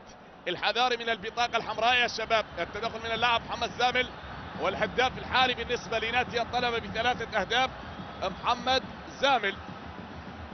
ما زلنا حتى الان ننتظر ونترقب احداث مباراتنا لهذا اليوم. مباراة حتى الآن مستمرة والتغييرات للمدربين، والمباراة ما زالت مستمرة بالتعادل الإيجابي، فما زلنا نترقب، ما زلنا نشاهد. نعم، من أروع الجولات حتى الآن منذ انطلاق الدوري العراقي الممتاز كنتائج وكتسجيل أهداف هي الجولة الخامسة، حيث انتهت بالجولة الخامسة لن تنتهي إلا بمباراتين انتهت بالتعادل، و8 مباريات انتهت بفوز، وشهدت بالفعل أكثر تسجيل أهداف من بين الجولات الأربعة الماضية، بينما الجولة السادسة شهدت بالفعل فوز النفط، الشرطة على حساب نادي النفط، وفوز نوروز على حساب نادي القاسم، وأيضا فوز نادي نفط الوسط على حساب نادي أمانة بغداد. وهذه الكرة تعود هنا من جديد، خلص والمحاولة مستمرة، فما زلنا ننتظر. وعادت ذكرنا ايضا فوز نادي نفط الوسط وفوز الزوراء على نادي الكهرباء بهدفين لهدف، وفوز نادي نفط البصرة هدفين لهدف على حساب نادي الديوانية، وايضا خسارة نادي زاخو من النجف بهدف دون رد، ونفط ميسان يعني مباراة ايضا بهدفين لهدف على حساب نادي سامراء. ومباراتنا حتى الان مستمرة بالتعادل، وما زلنا نترقب هل يكون التعادل الثاني بهذه الجولة بعد التعادل نادي الكرك ونادي الصناعة، وما زلنا ننتظر. وهناك ايضا ختام الجولة ستكون مباراة الميناء السفانة امام القوة الجوية الصقور لختام الجولة السادسة من منافسات الدوري العراقي الممتاز لكرة القدم. هذه محاولة عادت بوسط الملعب وتعود بالنسبة لنادي اربيل من اربيل، فما زلنا ننتظر. الكرة تعود لاربيل، اختار كسرت بهذه الكرة شافيو موموني من شافيو، تسديدة جول.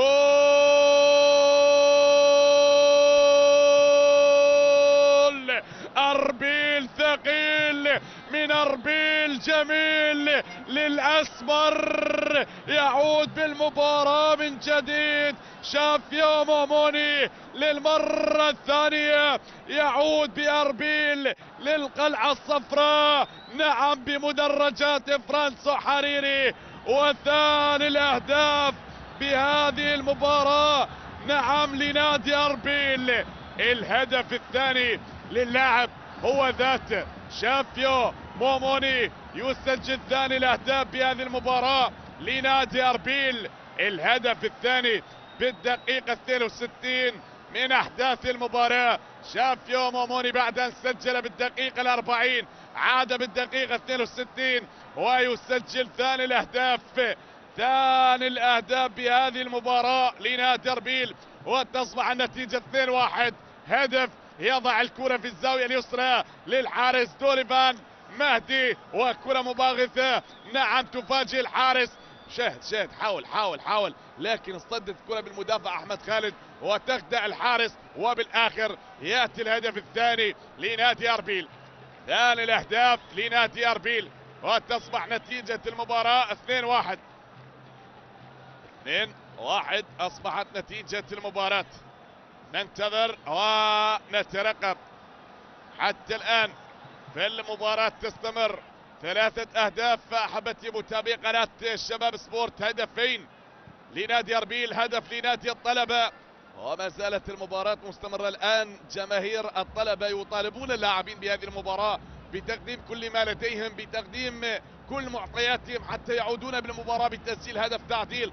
فالعودة بنقطة ثمينة من أرض فرانسو حريري لربما تخدم الطلبة بهذه المباراة، لكن إذا بقيت نتيجة المباراة على هذا الحال ستكون 3 نقاط لمصلحة القلعة الصفراء بهذه المباراة. اللاعب الأصفر يغير معادلة المباراة بالشوط الثاني ويتقدم بهدف ثاني وتصبح النتيجة 2-1. الكرة والابعاد من دفاعات نادي أربيل، عادت الكرة بوسط الملعب، أحمد خالد تعود الكرة طويلة عرضية، هل تصل هذه الكرة؟ لكن المحاولة ما زالت مستمرة من اللاعب سليم حميد. شافيو ماموني اللاعب الخطير وصاحب الهدف الثاني، هدفين لهذا اللاعب بهذه المباراة. نعم، وأيضا يصبح كهداف لنادي أربيل بعد أن كان الهداف شيركو كريم المتقدم بهدفين، وهو الهداف الحالي لنادي أربيل لديه هدفين، ولكن الآن أصبح اللاعب شافيو ماموني أيضا بهدفين، يعادل رصيد اللاعب شيركو كريم. ننتظر هل يكون ردا للاعب محمد زامل بهذه اللحظات أو علي للثريسانيان كحتسين، وأيضا اللاعب ستيفن بافور. سلامة اللاعب، أولا سلامات لكل اللاعبين. وما ذكرنا أربيل لعب 5 مباريات لن يفوز بأي مباراة، لكن تعادل ب3 مباريات وخسر بمباراتين، سجل 4 أهداف واليوم هدفين، أصبح برصيد 6 أهداف ويستقبل 8 أهداف برصيد 3 نقاط فقط. هل يكون الفوز الأول بهذه المباراة على حساب نادي الطلبة؟ خسر خسارة قاسية بالمباراة السابقة أمام الديوانية ب3 أهداف لهدف، ولكن خسر أيضا من أمانة بغداد بهدفين لهدف. تعادل سلبا مع نادي الميناء، وأيضا تعادل مع نادي الشرطة بهدفين لكل الفريقين، وتعادل مع نادي النجف بالتعادل سلبا دون أهداف. هذه الكرة والمحاولة لكن تغادر أرضية الملعب. ما زلنا نترقب، ما زلنا ننتظر، المحاولات مستمرة. أسماء كبيرة مثلت نادي أربيل وتاريخ كبير لهذا النادي، حقق لقب الدوري العراقي الممتاز ب3 مواسم. بالفعل أبرز من مثل نادي أربيل الأسماء والجيل الذهبي: هوار ملا محمد، هيلجورد ملا محمد، سعد عطية، وعلي حسين رحامة، قصي منير، سلام شاكر، مصطفى كريم، أوس إبراهيم، ورافد بدر الدين، محمد علي كريم، حيدر عبد الأمير، حيدر قرمان. هذه الأسماء الحاضرة تلعب، وياسر رعد، وسام زكي، أحمد عابد علي، أحمد صلاح، ولؤي صلاح. يعتبر الهداف بالنسبة لنادي أربيل، الهداف التاريخي أحمد صلاح. هذه الكرة وأيضا لؤي صلاح، هذه الكرة عدت، والمحاولات كان بالفعل الهداف بالنسبة لنادي أربيل في موسم 2008-2009 وكان برصيد 15 هدف، هدافا للدوري العراقي الممتاز. وأيضا أحمد صلاح في موسم 2006-2007 ايضا كان هدافا للدوري بالنسبه لنادي اربيل برصيده كان 11 هدف. وامجد راضي كان من ابرز اللاعبين وهدافين الدوري العراقي بموسم 2012-2013 كان برصيده 25 هدف، واحد كان من ابرز لاعبين نادي اربيل ومن الاسماء الكبيره التي مثلت نادي اربيل العراقي. بالفعل هذا النادي الذي تاسس عام 1968 نادي أربيل الرياضي. ما زلنا نترقب، ما زلنا ننتظر حتى الآن. نادي أربيل لعب بالدوري العراقي الممتاز موسم 1992، كانت أولى المشاركات بالدوري العراقي الممتاز بالنسبة لنادي القلعة الصفراء. وما زلنا ننتظر، ذكرنا حقق لقب الدوري العراقي الممتاز ب3 مرات في موسم 2006-2007 و2007-2008 و2012-2011. هذه الكرة تغادر أرضية الملعب، كانت خطرة من لاعبين نادي الطلبة والمحاولات حتى الآن مستمرة، لكن الكرة زالت وغادرت أرضية الملعب. أربيل النادي الذي شارك في دوري أبطال آسيا في موسم 2008 لعب أول مباراة ضد نادي الغرافة القطري، وتلك المباراة التي جمعت الغرافة القطري ونادي أربيل انتهت بالتعادل الإيجابي 1-1 لكل الفريقين. لازلنا ننتظر ونترقب. لاحظ متعة المباراة واللقاء ما زال مستمر. هنا نادي الطلبة يبحث عن هدف التعديل عفوا، ونادي أربيل يريد الحفاظ على نتيجة المباراة، بينما الطلبة الأنيق واحد من أكبر الأندية العراقية، تاريخ كبير وأسماء كبيرة عريقة مثلت هذا النادي، خرج الكثير من الأجيال التي مثلت المنتخب الوطني، وبالفعل الأسماء الأولمبية. هذه الكرة عادت من جديد، هنا ستيفن بافور محارب هذه الكرة لنادي أربيل، أحمد ولا محارب تعود من جديد لتستمر الكرة لمرتضى علي اللاعب البديل بهذه الكرة لفراس، بهذه الكرة فراس فنجان، تمريرة قصيرة، الكرة لعلي صلال، علي صلال المحاولة مطالبين بتسجيل هدف تعديل، الكرة لنادي الأنيق للأنيق لزياد أحمد، من زياد عادت الكرة لنادي الطلبة، تمريرة أقصر بهذه الكرة وبهذه اللحظات والتصويب المكان بعيد، لكن بأيادي الحارس حسين علي، الكرة تصل للحارس حسين علي. اسماء كبيرة وتاريخ كبير الطلبة. هنا مصطفى حسين سيكون بطاقة رابحة من المدرب قحطان شثير. بهذه اللحظات نلعب الدقيقة 70 من أحداث المباراة. أحبتي متابعي قناة شباب سبورت، أربيل متقدم بهدفين، الطلبة يبحث عن هدف تعديل هنا بملعب فرانسو حريري، ونشاهد الروح الحاضرة، النفس الرياضي، كل الحب والاحترام، قبلة حب واحترام لكل الجماهير الحاضرة هنا بملعب فرانسو حريري بهذه الأمسية الجميلة، بهذه الليلة السعيدة التي جمعت نادي أربيل أمام نادي الطلبة بتاريخ كبير. نعم تاريخ كبير بمواجهات الفريقين، المواجهة رقم 20، وأربيل يريد أن يعادل بالفعل يريد أن يعادل المعادلة بعد أن فاز نادي الطلبة ب6 مباريات وفاز نادي أربيل ب5 مباريات، يريد أن يكون الفوز السادس حتى يتعادل بالانتصارات. هذه الكرة تعود من جديد، شافيو يبحث عن هدف ثالث، يبحث عن الهاتريك في هذه المباراة، هذا الأسمر خطير، لكن فراس يقطع الطريق والتعود لأحمد خالد، من أحمد ليسوي المحاربة تستمر بأقدام لاعبين نادي الطلبة، وعادت من جديد مرة أخرى، أطول الكرة بوسط الملعب، خلص الكرة والإبعاد من إرتي، والكرة عادت لدوليفان مادي. ذكرنا الطلبة حقق الفوز ب3 مرات، هذا لعب 5 جولات، لن يتعادل إلا بمباراة واحدة، وخسر مباراة واحدة في ديربي العاصمة أمام نادي الشرطة. سلامات للاعب فراس فنجان، سلامات لهذا اللاعب. كما ذكرنا أربيل سجل 8 أهداف واستقبل 3 أهداف، لكن حتى الآن يستقبل 5 أهداف ويسجل 9 أهداف برصيد 10 نقاط. الهداف الحالي حتى الآن محمد زامل، ولكن اليوم غائب محمد زامل عن تسجيل الأهداف. سلامات يا فراس بعد أن فاز نادي أربيل على حساب الطلبة بهدف دون رد، وأيضا بعد أن جاء قرار الاحتراز على حساب نادي الديوانية، واحتسبت المباراة ب3 أهداف لنادي الطلبة، وأيضا فاز على حساب نادي الزوراء بهدفين مقابل لا شيء. تعادل مع الكهرباء وخسر مع الشرطة. بطل الدوري العراقي ب5 مرات نادي الطلبة، كأس العراق مرتين، كأس السوبر مرة واحدة، بطولة من المعارك 3 مرات، كأس يوم بغداد 3 مرات، دوري جامعات العراق 13 مرة، بطولة الجمهورية 8 مرات، كأس الجمهورية 7 مرات، كأس المثابرة مرتين، بطولة بنغالور مرة واحدة، بطولة دمشق الدولية مرة، بطولة الوحدة العربية مرة. هي من أهم الإنجازات التي حققها نادي الطلبة بالفعل، ويعتبر الهداف التاريخي بالنسبة لنادي الطلبة علاء كاظم برصيد هذا اللاعب، والاسم التاريخي لنادي الطلبة برصيد 134 هدف لنادي الطلبة، من أهم الأسماء التي لعبت ودربت نادي أربيل. هذا النادي الذي خرج، لربما يتسع الوقت أن نذكر الأسماء كلها، لكن سنذكر شيئا وبعض جزء من هذه الأسماء التي مثلت هذا النادي العريق.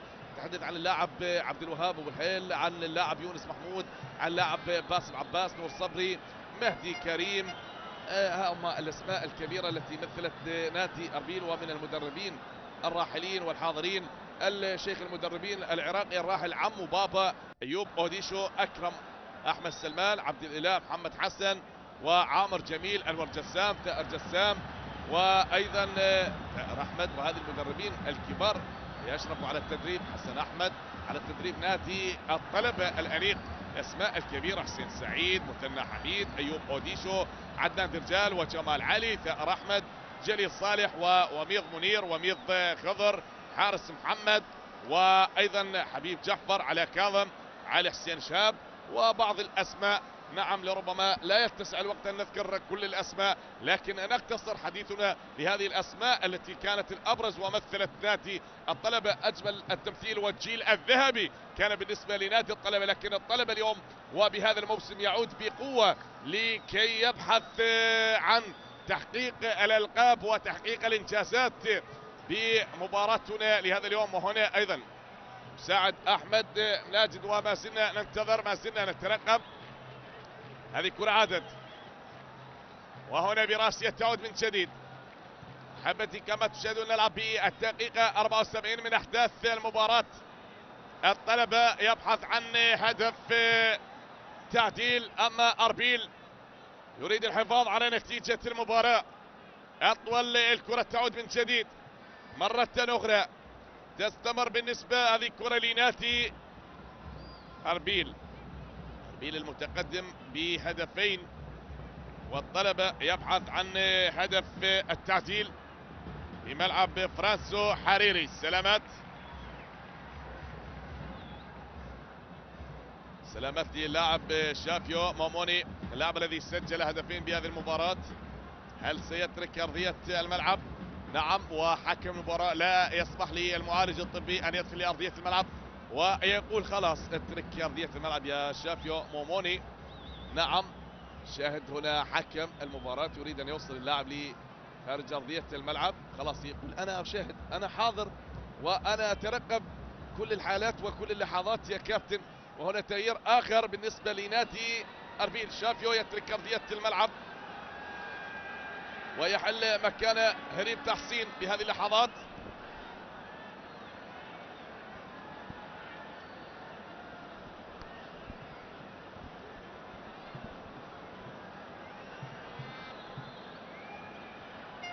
ايضا اشراك اللاعب ديدار غازي بالنسبه لنادي اربيل. تغييرات من المدرب طارق جرايا التونسي صاحب التولد 1980، نعم 41 سنه. هذا المدرب التونسي درب نادي احد السعودي والفيصل الاردني، ومدربا لنادي اربيل حتى الان. هل يحقق الفوز الاول بالنسبه لهذا المدرب في الدوري العراقي الممتاز بعد أن خسر بمباراتين وتعادل ب3 مباريات؟ هل يكون الفوز الأول بهذه المباراة، ولا على حساب من؟ على حساب نادي الطلبة. فننتظر ونترقب. هناك متسع من الوقت، لربما يعود الطلبة بتسجيل هدف تعديل، أو لربما يفاجئنا أربيل بهدف ثالث. فلا نريد أن نسبق أحداث المباراة. الكرة تستمر وتعود هنا لأحمد خالد من جديد من أحمد، وتمريرة قصيرة. عادت الكرة من مصطفى حسين، العوبة الصافي، وبالراس تبعد من جديد احمد بهذه الكره، وراسيه تبعد الكره من جديد. اطول لنادي اربيل، علي حلو بهذه الكره من علي حلو. عادت الكره لدوليفان مهدي، دوليفان مهدي يلعب بالكره لسليم حميد.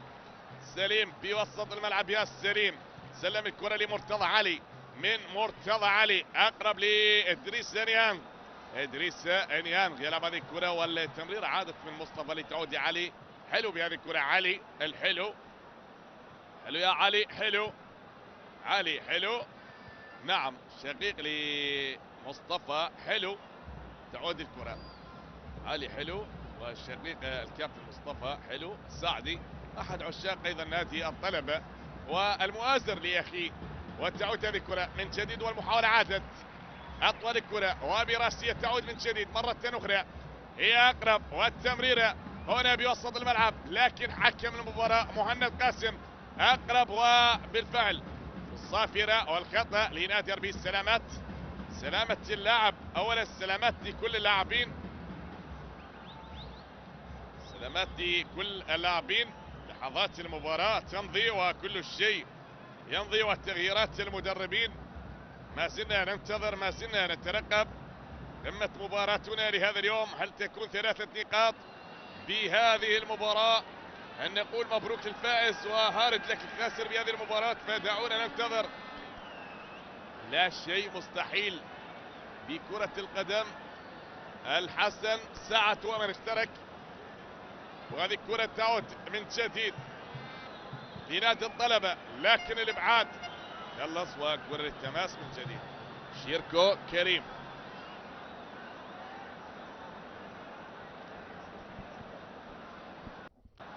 ابعاد من جديد لهذه الكرة. سليم حميد، سليم بالرقم 13 والتوجيهات المدرب رحمن كثير بما يفكر بهذه الدقائق المتبقية لنهاية المباراة. هل سيكون هدف تعديل؟ ننتظر ونترقب. لا شيء مستحيل، بل نقول كل شيء ممكن بكرة القدم، لكن أربيل أخطر متقدم بهدفين لهدف، وهذا وكوسرة يحال بهذه الكرة. كوسرة بايز علي يبحث عن مساندة، يبحث عن رفيق، اصطدت الكرة وعادت من مدافعين نادي أربيل، والمحاولة تعود من جديد لكوسرة بايز علي. خطرة هذه الكرة، خطرة بالنسبة لنادي أربيل، والمحاولة ما زالت مستمرة حتى الآن من اللاعب عبد القادر. اللاعب البديل عبد القادر ايوب. تعود الكره يا عبد القادر، والمحاوله تتخلص بهذه الكره تستمر لنادي اربيل من مرتضى علي. حاول بالكره الماضيه وبالاخر تغادر ارضيه الملعب. كره غادرت ارضيه الملعب. هنا نظرات وبالفعل هناك نظرات لكل الساده، لكل الجماهير، فمن حضر من العاصمه بغداد ومن يشاهد عبر شاشه شباب سبورت، وايضا جماهير أربيل من حضر لمدرجات ملعب فرانسو حريري، ومن يشاهد عبر شاشة شباب سبورت لهذه المباراة، لهذه القمة الكروية التي جمعت نادي الطلبة أمام نادي أربيل بهذه الليلة، بهذه المباراة، بتاسع المباريات لمنافسات الدوري العراقي الممتاز، وقبل ختام الجولة السادسة من الدوري العراقي الممتاز للجولة السادسة. وما زلنا ننتظر. هناك أيضا بقيت مباراة الختام أيضا من أروع المباريات. نادي القوة الجوية سيجتمع بنادي الميناء، ملعب الفيحاء الرياضي تابع للمدينة الرياضية، وننتظر قمة مباراتنا لهذا اليوم. نعم، جولة مليئة بالانتصارات، لن تشهد حتى الآن إلا تعادل واحد، تعادل نادي الكرخ أمام نادي الصناعة، ومباراتنا ما زالت حتى الآن مستمرة بهدفين لهدف، ونترقب حتى الآن هل يأتي هدف تعديل أو ستضاعف نتيجة المباراة أو ستنقلب الطاولة من جديد. عادت الكرة لشيركو كريم، أخطر هذه الكرة شيركو، يلعب كرة خطرة والمحاولة تستمر، لكن خلص الكرة أحمد خالد وأبعد الكرة لتعود للحارس هنا من دوليفان، وعادت من جديد مصطفى الابعاد، والكره طويله لنادي الطلبه. هل تصل الكره خطره لكن بمنطقه الجزاء، والحارس حسين علي. حسين علي هو من يخطف الكره من امام لاعبين نادي الطلبه.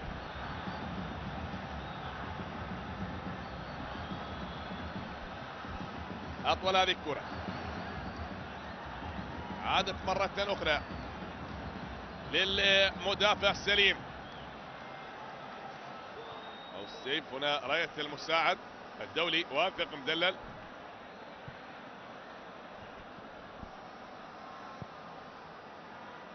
وعادت من جديد، تصل هنا والابعاد، خلص الكره هريم تحسين. لو هريم تحسين اللاعب البديل هو من خلص الكره والابعاد. تعود الكره لسليم، سليم اللي كره طويله سليم حميد، والابعاد بهذه الكره تعود من جديد اطول واخطر لنادي الطلبه. هنا من يتدخل حسين علي، تدخل بهذه الكره ستيفن بافور، ستيفن بافور، بافور بهذه الكره يا بافور للطلبه، والكره مبعده من دفاعات نادي اربيل. تتخلص وتبعد للتماس، وسليم حميد بعرضيه لكن بالراس برؤوس المدافعين لنادي اربيل. تتخلص هذه الكره والشيركو يحاول ان يبعد الكره ويشتت الكره، وضاعت من جديد وتغادر ارضيه الملعب للتماس. كره التماس لنادي اربيل. ننتظر ونترقب. تماس لنادي الطلبة، للطلبة عاد الكرة من محمد لكن بعيدة، الكرة بعيدة على اللاعب الحسن سعد.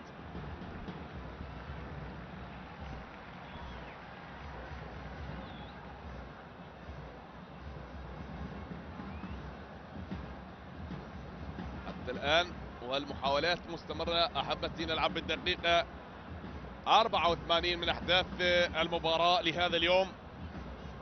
شاهدنا 3 أهداف، شاهدنا هدف أول برأسية اللاعب ستيفن بافور بالدقيقة 9، ومن ثم جاء هدف التعديل بالدقيقة 40 أيضا من اللاعب شافيو موموني، وبعد ذلك بالدقيقة 62 جاء الهدف الثاني لنادي أربيل أيضا من اللاعب ذات شافيو موموني بالدقيقة 62، ووضع نادي أربيل بالمقدمة. والآن حتى الآن والطلبة يبحث عن هدف تعديل، تسديد المكان بعيد وبأحضان الحارس حسين علي. كرة بأحضان الحارس حسين علي. ترقب لحظات، دقائق تمضي. نعم، في هذه المباراة جماهير تترقب حاضرة بملعب فرانسو حريري، واللقاء حتى الآن ما زال مستمر. 3 أهداف، هل تكون كافية لنقول مبروك للفائز وهارد لك الخاسر، أو يعود الطلبة الأنيق ليشق الطريق أمام أصحاب الأرض ويخطف نقطة ثمينة بهذه المباراة بعد أن كان متقدم منذ الدقيقة 9، لكن جاءت أهداف التعديل وهدف لكي يضاعف نتيجة المباراة. شيركو يحاول بهذه الكرة، لاعب خطير. شيركو هل يسدد من شيركو؟ تسديدة لكن الإبعاد حاضر من الحارس دوليفان مهدي. دوليفان ترى جاية دوليفان، كرة هذه خطرة. شيركو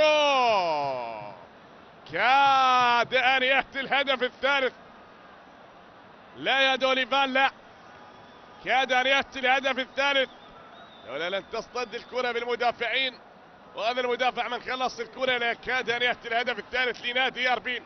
شاهد الكرة الماضية، ذكرتها لاعب خطير، لاعب موهوب، حاول بالكرة يريد أن يتخطى الدفاعات، لكن التصويبة والتصدي كان من الحارس دوليفان للكرة الماضية من اللاعب عبد القادر أيوب، والإبعاد حاضر من دفاعات نادي الطلبة. تستمر هذه الكرة هنا بوسط الملعب، عادت للحارس حسين علي.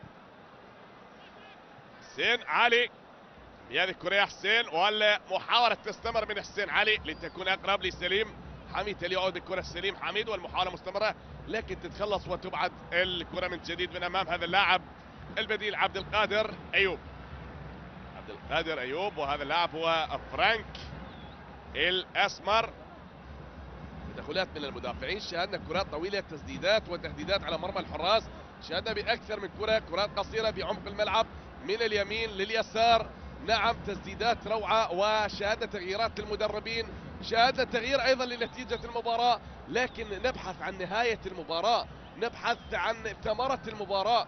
من يحصد ثمرة هذه المباراة؟ هل تكون ثمرة المباراة باقية بأرض أربيل وبملعب فرانسو حريري لنادي أربيل، وهل تكون النقاط الثلاثة لنادي أربيل، أم يعود نادي الطلبة بأناقة الطلبة بهذه الكرة؟ لا، صاروخ من نادي الأنيق من الطلبة، كاد أن يضع الكرة بالشباك بكرة قوية جدا، لكن هذا الحارس تألق وحاول أن يبعد الكرة وخلص الكرة، ضاعت لخارج أرضية الملعب. هنا العرضية من جديد السليم، لكن بعيد، الكرة بعيدة تغادر أرضية الملعب.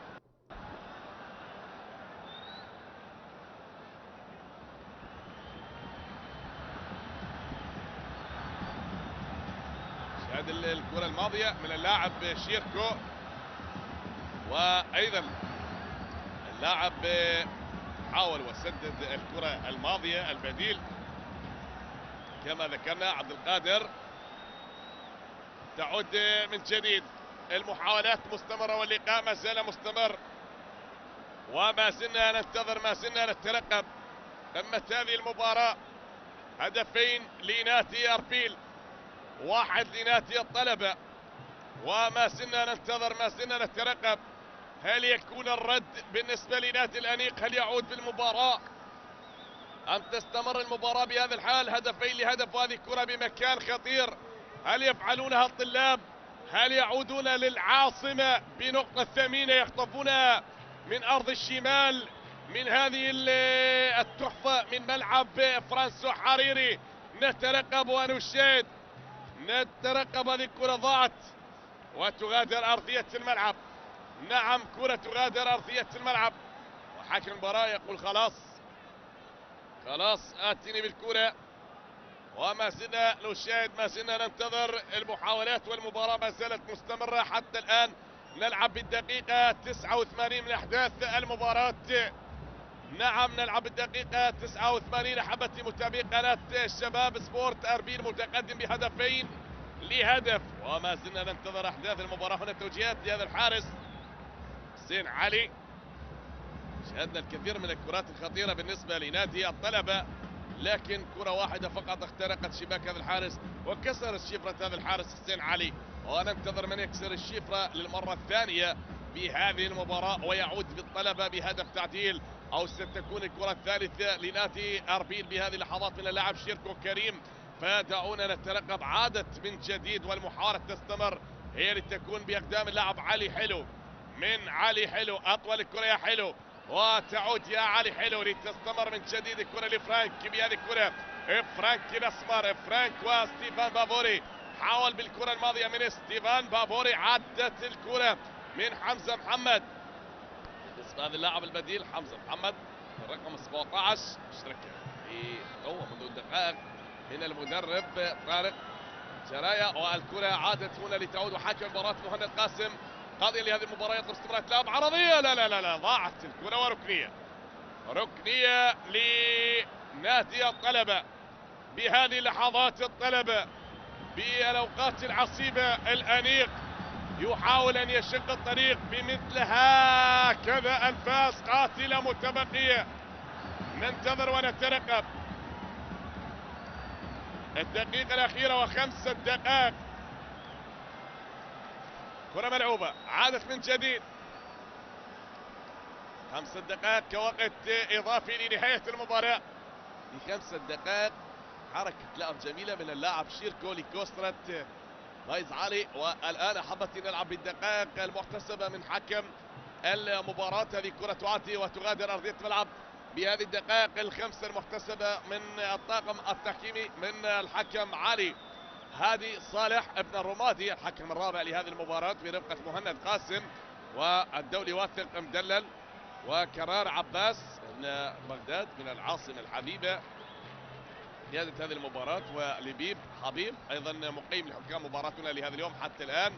إدارة ناجحة لهذه المباراة وفن وإدارة هذه المباراة. شاهدنا البطاقات الصفراء أشهرت أكثر من 7 مرات، وما زالت السيطرة على أحداث مباراتنا لهذا اليوم حتى الآن. ونلعب بالوقت المحتسب من هذه المباراة 5 دقائق كما ذكرنا. ستيفن يحاول بهذه الكرة لنادي الطلبة، تسديدة لا لا لا, لا عادت وتبعد من جديد. المحاولة اختار الطلبة بهذه اللحظات للأنيق الكرة للطلاب، لكن جاء الصافرة حكم المباراة والخطأ لنادي أربيل. خطأ على اللاعب الحسن سعد. نعم، الخطأ على اللاعب الحسن سعد بهذه اللحظات بهذه الدقائق. مباراة ما زالت مستمرة بعد أن تقدم نادي الطلبة بالدقيقة 9 بهدف اللاعب ستيفن بافور. وهل ستكون الخسارة الثانية حتى الآن بالنسبة لنادي الطلبة؟ والفوز الأول خلاص يكسر شفرة التعادلات والخسائر نادي أربيل، ويحقق أول فوز منذ انطلاق الدوري العراقي الممتاز حتى الآن. لن يحقق أي فوز حتى الجولة الخامسة، واليوم في الجولة السادسة بأرضه يريد أن يحقق الفوز الأول. وهذه كرة تستمر من جديد، خطرة خطرة خطرة خطرة خطرة والتصدي روعة. دوليفان مهدي ينقذ الطلبة من هدف ثالث محقق. نعم، انفراد لهذا اللاعب. حاول عبد القادر أيوب أن يسجل ثالث الأهداف، لكن دوليفان يحرم عبد القادر من تسجيل ثالث الأهداف بهذه المباراة بالوقت المحتسب. بدل ضائع من هذه المباراة. تعود الكرة من جديد، أصعب هذه اللحظات. شيركو كريم، كريم يا كريم، شيركو يتراجع بهذه الكرة والمحاولة مستمرة بأقدام لاعب شيركو، لكن صافر تحكم المباراة والخطأ على اللاعب إدريس ريان. الخطأ على اللاعب إدريس بهذه اللحظات، وما زلنا ننتظر، ما زلنا نترقب حتى الآن والمباراة مستمرة. ما زلنا نشاهد في دقائق وأنفاس تداهم المباراة. كوسرت بهذه الكرة من كوسرت بايز علي في هذه الكرة. كوسرت والملاصقة الفردية، لكن هنا من يتدخل والإبعاد من سليم حميد. أبعد هذه الكرة السليم. نلعب بالدقيقة 95 من الوقت المحتسب. ستيفن، والدقيقة الرابعة من الوقت الإضافي. تعود الكرة من جديد والمحاولة بإقدام اللاعب مرتضى علي. مرتضى لإدريس. إدريس بهذه الكرة من إدريس ريان. حاول بهذه الكرة إدريس، لكن هناك خطأ وبصافرة حكم المباراة. إدريس صاحب الهدف الجميل بمرمى نادي الزوراء في مباراة ديربي العاصمة. دعونا ننتظر، دعونا نترقب، دعونا نشاهد بهذه اللحظات المتبقية. دقيقة ولربما 10 ثواني تفصل عن نهاية المباراة. هل يعود الطلبة بهذه اللحظات؟ هي أخطر والمحاولة مستمرة. تعود من جديد، ولكن الكرة غادرت أرضية الملعب. كرة تغادر أرضية الملعب. تعود من جديد. المحاولة أخطر لنادي الطلبة. هل يعود للعاصمة؟ هل يعود لبغداد بنقطة ثمينة؟ هذه كرة خطيرة. لا ضاعت. طيران للحارس حسين علي، لكن الكرة بجوار القائم وتغادر أرضية الملعب. مرت على مرمى الحارس لكن بعيدة. نعم، في جوار القائم الأيسر للحارس حسين علي، والتصويب من مكان بعيد من الحسن سعد. أراد أن يسعد جماهير الطلبة بهذه اللحظات المتبقية، لكن ما يفعل سدد من مكان بعيد وفعل ما بوسعه. سدت هذه الكرة وتعود من جديد بوسط الملعب لمصطفى لمرتضى علي. مرتضى علي، علي تعود من مرتضى علي مرة أخرى. الكرة والتصويب من مكان بعيد. أطول لنادي الطلبة بهذه الكرة. أخطر بهذه اللحظات ستيفن بافور. هل يفعلها من جديد؟ ستيفن. عادت الكرة بهذه اللحظات خطرة بمنطقة الجزاء. الطلبة تتخلص الكرة. نعم، وهنا صافرة النهاية. حكم المباراة مهند قاسم يعلن عن نهاية المباراة بهدفين لهدف لنادي الطلبة بعد أن سجل اللاعب ستيفن بافور بالدقيقة 9، وعاد شافيو بالدقيقة 40 بهدف التعديل، ومن ثم عاد ليسجل هدف ثاني لمصلحة نادي أربيل بالدقيقة 62. مبروك لنادي أربيل بأداء جيد وممتع. مبروك ايضا، لا نقول هارد لك لنادي اربيل لنادي الطلبه على هذا الاداء الممتع. فعلوا كل ما بوسعهم. نلتقيكم في يوم اخر ومباراه اخرى. تقبلوا تحياتي. كان معكم بوصف المباراه محدثكم حسين السعدي. نلتقيكم في يوم اخر ومباراه اخرى على بركه الله.